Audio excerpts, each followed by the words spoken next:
दोस्तों जरा सोचिए कि समंदर के 60 फीट नीचे बिछाए हुए 1200 फीट लंबे और 30 इंच चौड़े क्रूड ऑयल से भरे हुए पाइपलाइन में 2 दिनों तक फंसे रहने का मंजर कैसे होगा। सोचकर ही डर लगता है ना। लेकिन ऐसा ही हादसा हुआ था 2022 में इन 5 डाइवर्स के साथ। पाइपलाइन में फंसे रहने के बाद इनके साथ जो हरकतें हुई वो बहुत ही भयानक और दिल दहला देने वाली थी। 48 घंटों तक इस क्रूड ऑयल से भरे हुए पाइपलाइन के अंदर फंसे रहने के बाद इनमें से सिर्फ एक ही जिंदा बच पाता है अपनी अनसुनी कहानी दुनिया को बताने के लिए। इन 5 डाइवर में से एक डाइवर के सूट पर एक गोप्रो कैमरा लगा था जिसमें इस घटना की सारी ऑडियो और वीडियो रिकॉर्ड हो जाती है, जिसे पूरी दुनिया पारिया डाइविंग डिजास्टर के नाम से जानती है। लेकिन आखिर क्या है ये पारिया डाइविंग इंसिडेंट और कैसे हुआ था और आखिर कौन था इसके पीछे जिम्मेदार, आइए जानते हैं पारिया डाइविंग डिजास्टर की पूरी कहानी आज के इस वीडियो में।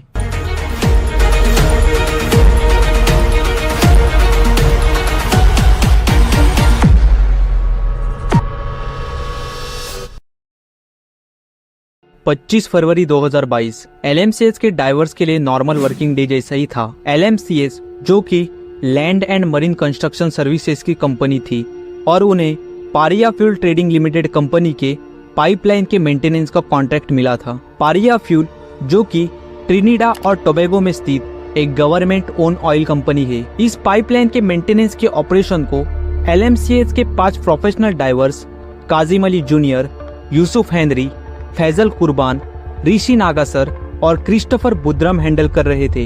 इन 5 डाइवर्स को जिस पाइपलाइन के मेंटेनेंस का काम करना था वो समंदर के सतह से 60 फीट नीचे बिछाई हुई 1200 फीट लंबी और 30 इंच चौड़ी एक यू शेप्ड की साइज की पाइपलाइन थी।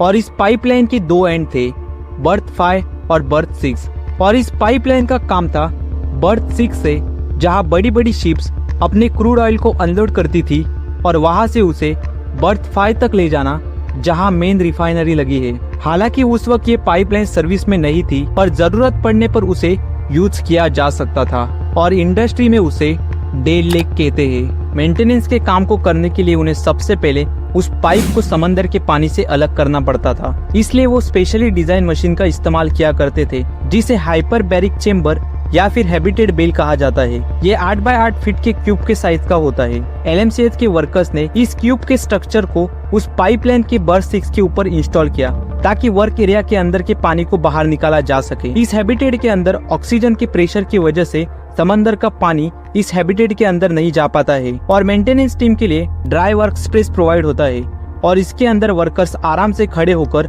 अपने काम को कर सकते हैं और उन्हें अपने कपड़े और इक्विपमेंट्स रखने के लिए आसानी होती है। अगर इसे हम एग्जाम्पल के जरिए समझे तो ये बिल्कुल वैसा ही है जैसे अगर हम पानी से भरे बाल्टी में ग्लास को उल्टा कर डाले तो पानी उस ग्लास में नहीं जा पाता है। बेशक उन्होंने इस काम को हजारों बार कर चुके थे लेकिन उस दिन उन्हें मेंटेनेंस के साथ एक और काम करना था, यानी उस पाइप में लगाए गए हवा से भरे हुए रबर के प्लग को बाहर निकालना था। ये रबर का प्लग कंपनी ने 2 हफ्ते पहले ही लगाया था ताकि उस पाइप से तेल या अंदर बनने वाले हाइड्रोकार्बन बाहर ना निकाल पाए।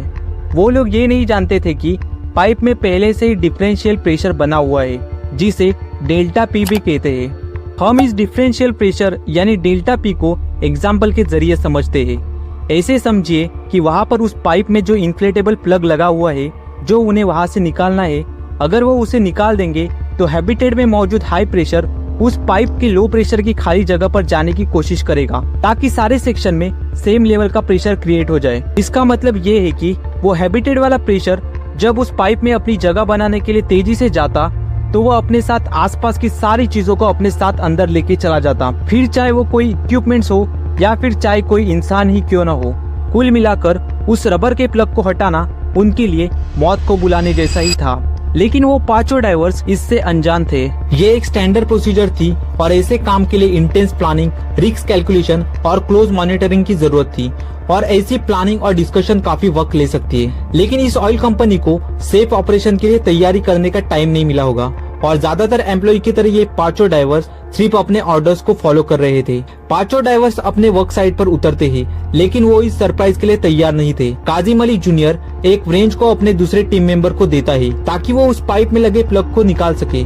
उस टीम मेंबर ने वॉल को धीरे धीरे रिलीज करना शुरू किया। जैसे ही प्लग रिलीज हुआ प्रेशर डिफरेंस के कारण पाइपलाइन के अंदर जोर का पानी का भवंडर बन जाता है और वो वहाँ पर मौजूद हवा, पानी और उन पांचों डाइवर्स को उनके इक्विपमेंट सहित जोर से अंदर खींच लेता है। वो पांचों कुछ समझ पाते उतने में वो पानी के भवंडर के बीच उस पाइपलाइन में 90 सेकंड तक खींच लिए चले जाते हैं और अचानक से एक जगह पर जाके पटक दिए जाते हैं और वहाँ पर जाके रुक जाते हैं। उन्हें सांस लेने में मुश्किलें हो रही थी और गले में और आंखों में जलन महसूस होने लग रही थी। लेकिन इस बीच एक अच्छी बात ये थी कि खुशकिस्मती से वो पांचों डाइवर्स एक ऐसी जगह पर आके रुक गए थे जहाँ पर पाइपलाइन के नीचे सपोर्ट मौजूद थे, जिसके चलते पाइप के नीचे जगह जगह पर उठाव मौजूद थे, जिसके कारण वहाँ पर छोटे छोटे एयर पॉकेट्स बने थे और एयर पॉकेट्स से थोड़ी थोड़ी हवा पास हो रही थी, जिसके चलते वो लोग जैसे तैसे करके सांस ले पा रहे थे।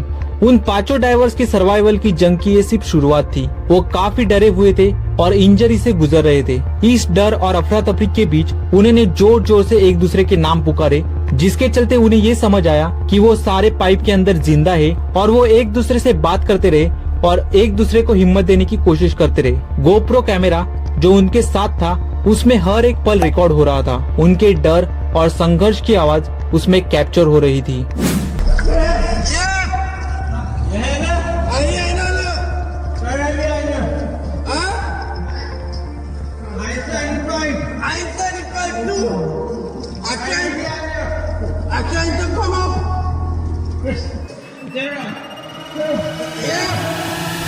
उन्हें समझ आ चुका था कि वो सारे बहुत बुरे हाल में है, पर किस्मत से सारे जिंदा है और जल्द से जल्द उन्हें यहाँ से बाहर निकलना होगा। लेकिन उन्हें एग्जैक्टली ये मालूम नहीं था कि आखिरकार वो पाइप के किस हिस्से में फंसे हैं, जिसके चलते ये बता पाना काफी मुश्किल था कि उन्हें किस दिशा में आगे बढ़ना है, क्योंकि अगर वो गलत डायरेक्शन में आगे चले गए तो उन्हें आगे का रास्ता बंद मिलेगा। बहुत देर तक आपस में बातचीत करने के बाद उन्होंने ये फैसला लिया कि वो सब क्रिस्टोफर की और की साइड से आगे बढ़ेंगे। उन्होंने एक दूसरे के पैरों के जरिए एक चेन बना ली और अपने शरीर को आगे ढकलने लगे। पर दिक्कत ये थी कि सारी पाइप तेल से चिकनी थी, जिसकी वजह से वो बुरी तरीके से फिसल रहे थे और आगे बढ़ना मुश्किल हो रहा था। इससे भी बड़ी दिक्कत ये थी कि बाकियों को छोटी मोटी इंजरीज ही हुई थी, लेकिन काजिम और यूसुफ के पैर टूट गए थे। फिर भी वो धीरे धीरे आगे बढ़ने की कोशिश करते रहते हैं। थोड़ी देर तक आगे बढ़ने के बाद उन्हें एक और मुसीबत का सामना करना पड़ता है। पाइपलाइन में आगे बढ़ते बढ़ते पानी का लेवल बढ़ता जा रहा था और आगे पाइप पानी से पूरा भरा हुआ था। इसका मतलब ये था कि उन्हें आगे जाने के लिए पानी में डूबकर जाना पड़ेगा और अपनी सांसों को भी रोकना पड़ेगा। अगर सारे एक साथ आगे जाते और आगे उन्हें कोई एयर पॉकेट नहीं मिल पाते तो सबसे पीछे वाला सबसे पहले मारा जाता। इसलिए सारे एक साथ आगे जाने से बेहतर उन्होंने डिसाइड किया कि सिर्फ दो लोग यानी क्रिस्टोफर और काजिम पहले आगे जाएंगे और बाहर निकलने की कोशिश करेंगे और अंदर फंसे लोगों के लिए हेल्प बुलाएंगे। वो दोनों दुआ करते रहे और बड़ी मुश्किल से अपनी सांस रोककर उस पानी से होकर आगे बढ़ते रहे और जैसे तैसे करके अगले एयर पॉकेट तक जा पहुंचे।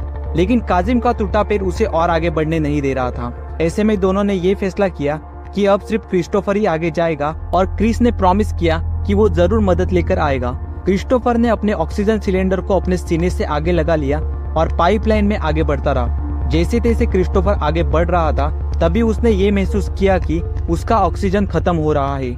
इसका पता उसे एयर की क्वालिटी से लग रहा था। थोड़ी देर बाद उसके टैंक में सिर्फ लास्ट ब्रेथ बची हुई थी और उसने वो आखिरी सांस भी ले डाली। उसे लग रहा था कि अब सब कुछ खत्म हो चुका है और उसका बच पाना मुश्किल है। फिर भी क्रिस्टोफर हिम्मत करके आगे बढ़ता है और तभी अचानक से उसका टैंक एक लोहे की चीज से जा टकराया। जब उसने उसे छूकर देखा तो ये एक और ऑक्सीजन टैंक था।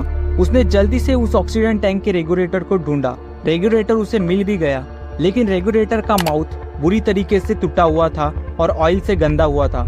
फिर भी क्रिस्टोफर ने उस रेगुलेटर को मुंह में डाल दिया और आगे बढ़ते रहा। काफी देर तक आगे बढ़ने के बाद आखिरकार वो पाइप के उस मोड़ पर पहुंच गया जहां से उसे ऊपर उठना था। लेकिन उसे ये डर सता रहा था कि ये बर्थ 6 की बजाय बर्थ 5 ना निकले, क्योंकि अगर ये बर्थ 5 का दरवाजा होता तो पाइप का वो हिस्सा पहले से ही बंद होता और वो वहाँ पर अटक जाता।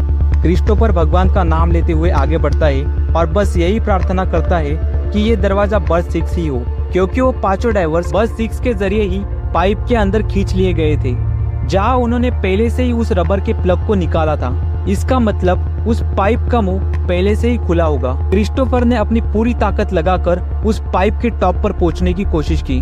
उसकी किस्मत उसका साथ दे गई। जब वो उस पाइपलाइन के दरवाजे तक पहुंचा तो वो बर्थ 6 ही था। उसके बाद उसने जोर जोर से चिल्लाना शुरू किया और पाइप को जोर जोर से बजाने लगा, जिसके चलते शिप पर मौजूद टीम का ध्यान उस पर गया और चेन की मदद से उसे बाहर खींच लिया गया।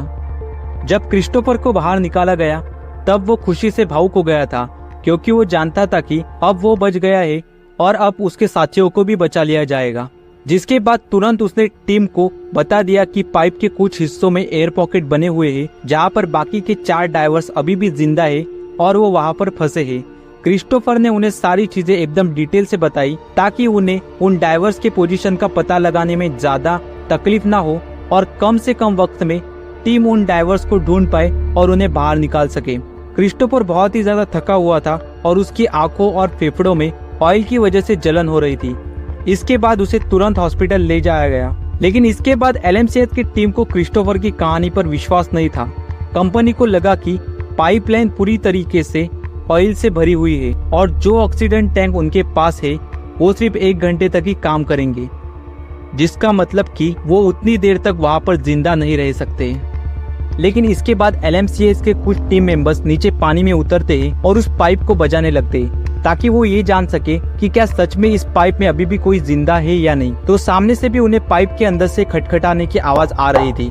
वो लोग भी पाइप बजाकर जवाब दे रहे थे। इसका मतलब साफ था कि वो लोग अभी भी वहाँ पर फंसे हैं और वहाँ पर जिंदा है। लेकिन LMCH के किसी भी टीम मेंबर के पास उन्हें बाहर निकालने का एग्जैक्ट प्लान तैयार नहीं था। रेस्क्यूअर्स के पाइप बजाने की आवाज से अंदर फंसे चारों को काफी सुकून मिल रहा था। वो लोग सोचने लगे कि बाहर हमारे मदद के लिए जोरों शोरों से रेस्क्यू मिशन शुरू हुआ होगा। रस्सियां, एयर टैंक्स और डाइविंग गियर सब कुछ तैयार किया जा रहा होगा और अब हम थोड़ी ही देर में यहाँ से बाहर निकल जाएंगे। पर घंटों बीतते गए, उन्हें रेस्क्यू का कोई अता पता नहीं दिखाई दे रहा था। ना ही पाइप के अंदर किसी की आने की आवाज, ना ही उस पाइप को काटकर उन्हें बाहर निकलने की कोई मेहनत दिख रही थी। वो घायल डाइवर्स आने वाले कई घंटों तक वहाँ फंसे रहे, ऑयल से, समंदर के पानी से और कार्बन डाइऑक्साइड के भाप से भरे पाइप में बस घायल अवस्था में सिर्फ वहाँ पड़े रहे। जैसे जैसे वक्त गुजर रहा था, पाइप में हवा भी कम होते जा रही थी और उनके लिए सांस लेना उतना ही मुश्किल होते जा रहा था। पर वो चारों इंतजार के अलावा कुछ नहीं कर सकते थे। उन्हें बचाने के लिए कोई रेस्क्यूअर्स नहीं आया, ना ही उन्हें बचाने की कोई कोशिश की गई। बहुत ही दर्द भरा पल होता है जब हमें पता चलता है कि हमें ऐसे ही हालत में मरने के लिए छोड़ दिया गया है। इस हादसे में LMCH, पारिया कंपनी और कोस्ट गार्ड की भूमिका पर काफी सवाल उठे। कुछ लोगों का कहना था कि पारिया कंपनी वालों ने उनकी जान बचाने के लिए पाइप में जाने वाले डाइवर्स को रोक लिया था। इस पर पारिया कंपनी का कहना था कि उनके पास उन डाइवर्स को बाहर निकालने के लिए एग्जैक्ट प्लान तैयार नहीं था और अगर हम किसी को भी रेस्क्यू करने के लिए अंदर भेजते तो वो और भी ज्यादा रिस्की होता। उनका मानना था कि वो लोग इतनी देर तक जिंदा नहीं रह सकते और अंदर से आने वाली ठक ठक की आवाज किसी और चीज की थी। Because everything inside me open and rescue. Everything inside me open and rescue was going on. Nobody was making an attempt to rescue me. I always somebody who doesn't know what's going on, and I was always somebody who could control and see things through and feel like.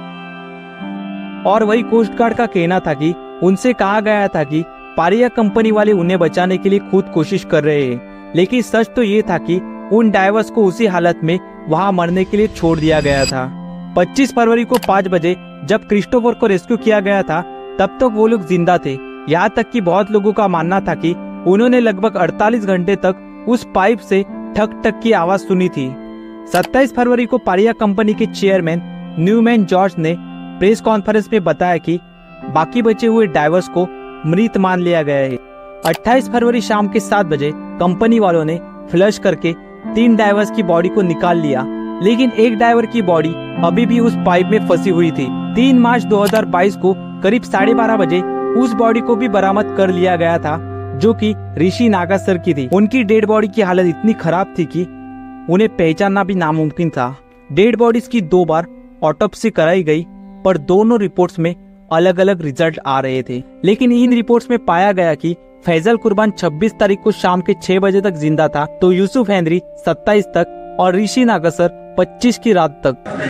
Yusuf Henry, Faizal Kurban, Rishi नागेसा The bodies of 3 of the divers, namely Kazim Ali Jr., Yusuf Henry, and Faisal Kurban, were recovered on Monday, the 28th of February 2022, and the body of Rishi Nagisa was recovered on Wednesday, the 2nd of March 2022. तो दोस्तों ये थी Pariya diving incident की कहानी। इस पर आपके क्या ओपिनियन से कमेंट्स में ज़रूर बताना, और अगर वीडियो पसंद आया हो तो लाइक करना और शेयर करना मत भूलना, और ऐसे वीडियोस के लिए फिक्शन वाला को सब्सक्राइब करना ना भूले, क्योंकि रील या रियल हर स्टोरी में फील।